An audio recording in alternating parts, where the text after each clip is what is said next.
Hello, my friend. Ready to make some art? We're going to have some fun. Even though we're all secluded and by ourselves, we can be together virtually. So, I had an idea. I was sitting at my kitchen table drawing the other day because I needed to make something. And there's something powerful about making something. So, I had an idea of some things that you could do by just finding things around your home and use those to make art with. So, the first one we're going to do is inspired by those. I bet everybody's got one of these in their house somewhere. How are we going to use this? Well, you need something else too. You need a pen or a marker. So I've got a bunch of those. I like purple, so I'm gonna use purple. So you need a pen or a pencil. You'll also need some paper. Oh, look at that. I have grandchildren, and if they get a hold of paper, look at that. They draw something on every page. There's something amazing about that, though. 4-year-olds just fill every page with something. And these are great to just start another drawing on, so maybe we'll just use one of those. Doesn't matter if the paper has lines or not. Uh, then there's some ability that you need. And a lot of people don't think they're an artist. They think they can't even draw a stick figure. That's okay. You don't have to be an artist to do any of this. So I'm going to show you what ability you need. You need the ability to trace something. I'm going to use my hand here for an example, and I'm just going to trace my fingers. Now, if you don't have the ability to trace things, you can look at the links that we'll provide, and I'll give different options for making art. So some people don't use their hands very well, and I'll have other options for how to do this in a different way. But for now, let's stick with this. So I just traced my fingers. Everybody can do that pretty much if you can use your hand. You need to be able to do these things. So if we come in here kind of close, I'm going to draw some little boxes. I'm going to draw 4 of them. And you don't even really need to be able to draw a box, but I'm going to use this to kind of explain. If you can fill in an area or a shape solid like that, that's great. That's going to help you out. If you can fill in an area by drawing lines across it, maybe we do lines both ways. There you go. You got another one of the most important things you're going to need. If you can do an area by making polka dots, that's awesome. We're going to use that. And if you can just leave an area blank with nothing on it, it'll still work. So you need to be able to trace something, and need to be able to do that. So here we go. What we're going to do, we're going to call this project just hanging around, because a lot of us are at our houses just hanging around. And if you do something creative, it's going to keep your soul alive. It's going to give you energy that you need to be healthy in life. So you get to make all the choices and all the decisions. So I will show you one way, but everybody who does this project will do something different. And I love that about people. So it doesn't matter what hanger we use. Let me find one I haven't used before. I think I'll use this one. I haven't used this one before. And we're going to put that hanger down on our paper, and we're going to hold it with one hand, and we're going to trace around it. And we're just going to keep going and going. And it doesn't matter if it moves a little bit or the lines get a little wild. We're going to make a shape. And then we're going to put a different way. I'm going to use my granddaughter's drawing in this picture. And I'm just going to trace around it again. Sometimes we think we need to have a brand new clean piece of paper before we can do anything. It's actually funner if there's something already there to get us started with an idea. Look at that. I've only traced it twice, and I've got a bunch of different shapes. I'm going to go again. I'm just going to keep moving this and tracing it. I like the little hook part, so I'm going to trace that again. And it doesn't take very long at all before you have made a bunch of pretty interesting shapes. I'm going to turn it over the other way so the hook goes this way. This isn't how you have to do it. You do it however you want. There's a bunch of shapes. Now I'm going to look and see if I like those shapes. If there's any of those shapes I don't really like, I might change them. So I'm going to like add a shape over here. I'm going to add a small thing here, another hook here in the middle. So I'm just going to keep going until I like all those shapes.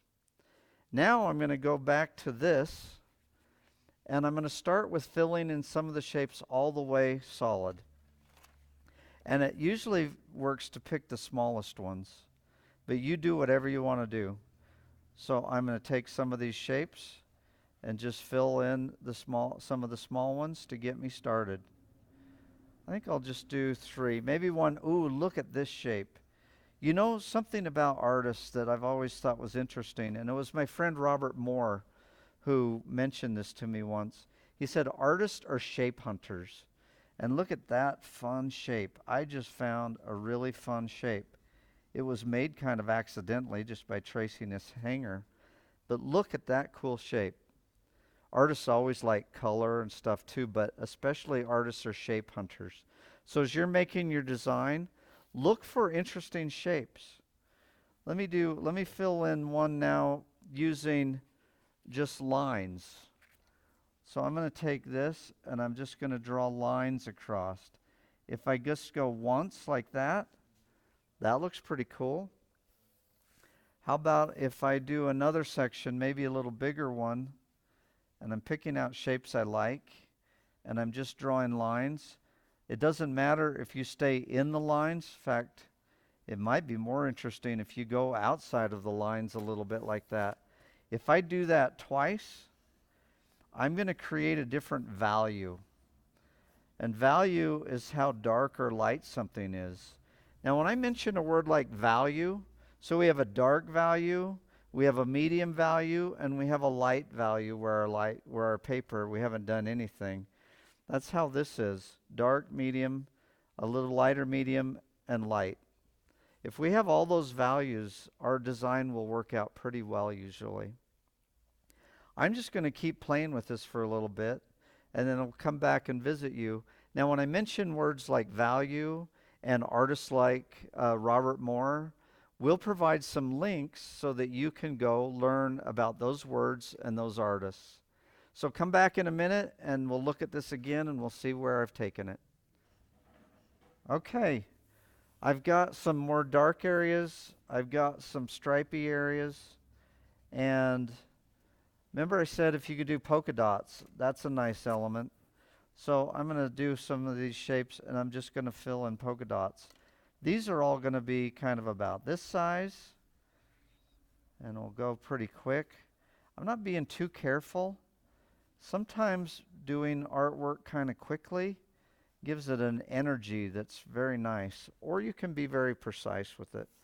Over here, a variation on the polka dots. Maybe I'll just draw circles.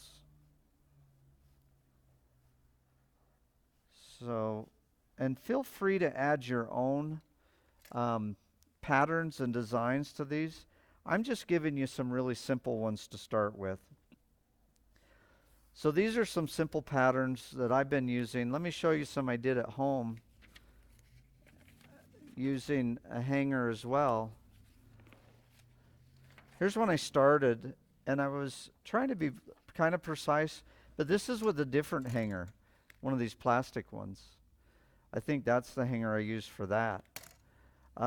This one, I think I used this plastic hanger for this one. And on these, I'm trying to be kind of precise, and you can see that I'm paying attention to my values. I have dark, medium, light, and really light values. I haven't finished this yet. I might go in there and finish that. A couple things to watch for. I don't like areas where there's a light against a light. So I will put a pattern in one of those so that I don't have all these spaces that are just all white. We'll mix that up a little bit. trying to make it so your patterns are spread out is kind of fun to do. I know that I can draw with my hands right now and be very steady and precise. It looks like that. I also know that a lot of people have hands that shake a little bit.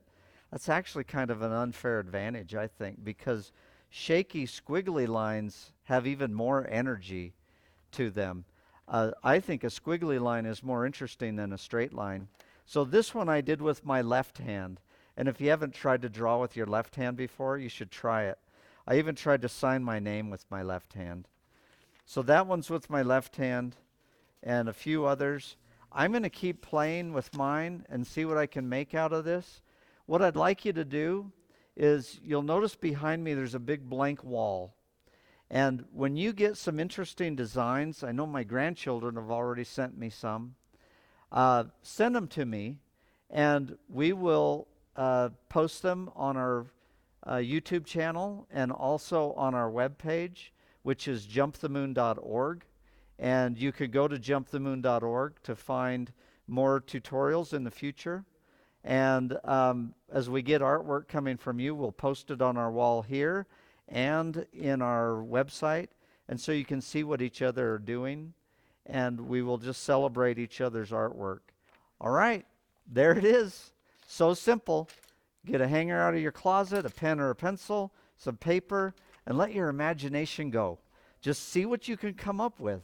You know, 1 million people could do this same thing, and no two of them are going to look the same. And that's wonderful about how unique our art is. You know, you're like that as a person. You are different than anybody else on this planet. And you should be proud of who you are and what you can do with your own ability and imagination. I'm going to have lots of other methods to do this art. So click on some of these links if you want to see other ways to do this. But I'm anxious to see what you do. Send in your art to us and we'll post it for others to see. And I just want you to know you're special. You are somebody that is unique in the world, and we need you here. And everybody has their place and what they can do, and I want you to discover what yours is. I appreciate you. I love you. This is your friend Michael from Jump the Moon. Come back and see us next time.